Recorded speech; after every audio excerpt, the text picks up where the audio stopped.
আজ 8ই ডিসেম্বর সোমবার। দেখে নিন আজকের বাছাই করা 15টি গুরুত্বপূর্ণ খবর। শুরুতেই হেডলাইন্স। আসাউদ্দিন ওয়েসির সঙ্গে জোট করবেন হুমায়ুন। রাজ্যের কোথায় কোথায় প্রার্থী দেবেন, ভোটের সব অঙ্ক হিসেব করে বোঝালেন হুমায়ুন।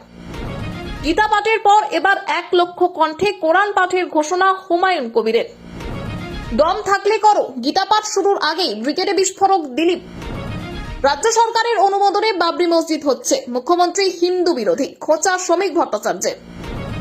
গীতা পাঠ নয়, যেন মহাকুম্ভ। ব্রিগেডের মহাসমাবেশ দেখে আপ্লুত ধীরেন্দ্র কৃষ্ণ শাস্ত্রী। বাবরি মসজিদ নিয়েও তিনি মুখ খুললেন।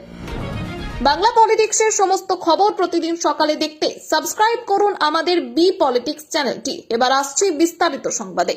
আসাউদ্দিন ওয়েসির দল মিমের সঙ্গে জোট করবেন হুমায়ুন। ভোটের আগে ফের সরব ভরতপুরের বিধায়ক হুমায়ুন কবির। তৃণমূল ছেড়ে নিজস্ব দল গড়ে জোটের রাজনীতিতে ঝাঁপাবেন বলে জানিয়ে দিলেন তিনি। আগামী 22শে ডিসেম্বর নতুন দলের আনুষ্ঠানিক ঘোষণা হবে। শুধু মুর্শিদাবাদ নয়, গোটা রাজ্য জুড়ে প্রার্থী দেবেন বলে হুঁশিয়ারি দিয়েছেন হুমায়ুন। হুমায়ুন কবিরের স্পষ্ট বক্তব্য। তিনি বলেন, আমার নতুন দল তো রেডি আছে, আগামী 22 তারিখ ওপেন করব। ওয়েসি সাহেবের সঙ্গে জোট করব। আমার টার্গেট 135টি আসন। তার মধ্যে ওয়েসি সাহেব কত ডিমান্ড দেখতে হবে। আমার সঙ্গে সিপিএম ও রাজি আছে জোট করতে। সিপিএম আইএসএফ এদের 4টে সিট ছাড়লাম, ওরা শূন্য আছে তো এখানে, কংগ্রেসও শূন্য, তবে ওদের 10টা ছাড়লাম। যেহেতু মুর্শিদাবাদে অধীর চৌধুরীর একটা মাস ভ্যালু আছে, ওকে 10টা ছাড়লাম, তাহলে 10 আর 4 14টা। আমার 8টা, আর তার মধ্যে ওয়েসি সাহেবকে 2টো ছাড়বো। আমি 6টাই লড়বো। তিনি আরো বলেন, মালদা, দক্ষিণ দিনাজপুর, কোচবিহার, একদম মেখলিগঞ্জ থেকে শুরু করব কাকদ্বীপ পর্যন্ত, কোনো জেলা বাদ যাবে না। আমাদের প্রার্থী দাঁড়াবে। খড়গ্রাম, বর্গা, এখানেও প্রার্থী দেব।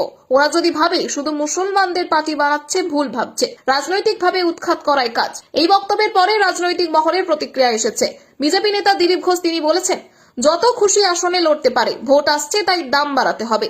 গতবার যা আইএসএফ করেছিল, এবার হুমায়ুন তাই করছেন। সিপিআইএম নেতা সুজন চক্রবর্তী বলেন, কে হুমায়ুন, কাকে আহ্বান জানাচ্ছেন, আর উনি কোথায় লড়াই করবেন? উনি তৃণমূলে লড়বেন, হেরে বিজেপিতে যাবেন, তারপর বিজেপিতে লড়বেন, হেরে তৃণমূলে যাবেন। তাই উনি কাকে আহ্বান জানাচ্ছেন তাতে গুরুত্ব দেওয়াই উচিত নয়। কংগ্রেস নেতা অধীর চৌধুরী বলেন, মিম তো বিহারে বিজেপির উপকার করেছে, বিজেপির হাত শক্ত করেছেন। আসাউদ্দিন ওয়েসির পরিচয় ভারতে ভোট কাটুয়া, তার পাশাপাশি বিজেপি ফান্ডেড ভোট কাটুয়া।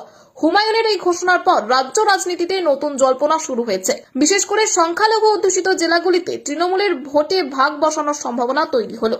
এখন দেখার 22শে ডিসেম্বর দল উদ্বোধনের পর জোটের চূড়ান্ত ছবি কি দাঁড়ায় এবং কংগ্রেস সিপিএম কতটা সাড়া দেয়।